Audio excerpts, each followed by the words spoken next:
Chers amis, que faisons-nous des 7 dons de l'Esprit Saint que nous avons reçus le jour de notre confirmation? Lorsque l'on fait de la voile, il y a des moments où l'on ressent une sorte d'ivresse lorsque le vent souffle avec puissance et nous fait surfer sur les vagues.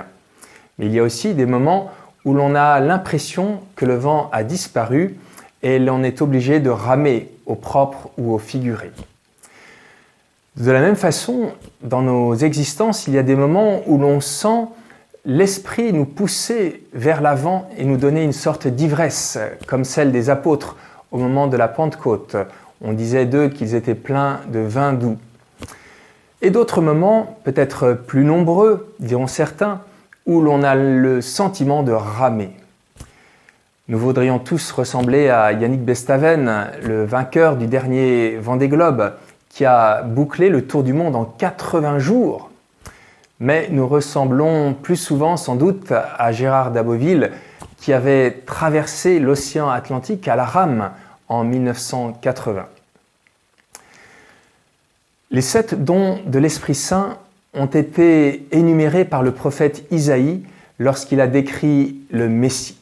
Sur lui reposera l'Esprit du Seigneur, esprit de sagesse et d'intelligence, esprit de conseil et de force, esprit de connaissance et de crainte du Seigneur qui lui inspirera la crainte du Seigneur.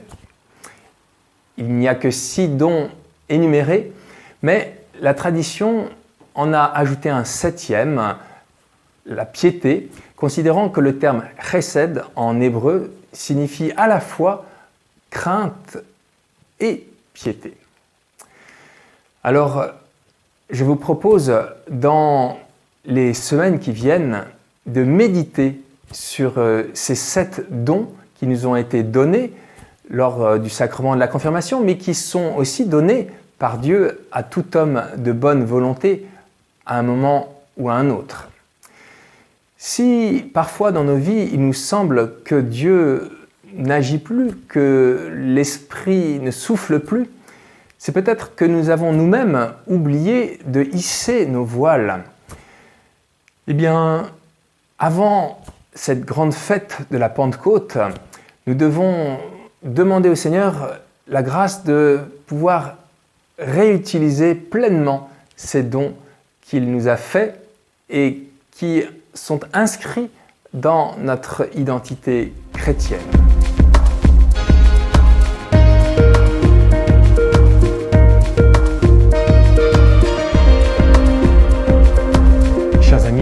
Je vous donne rendez-vous dans quelques jours pour évoquer un premier don de l'Esprit, puis ensuite chaque semaine pour un nouveau don. Joyeux temps pascal dans le souffle de l'Esprit.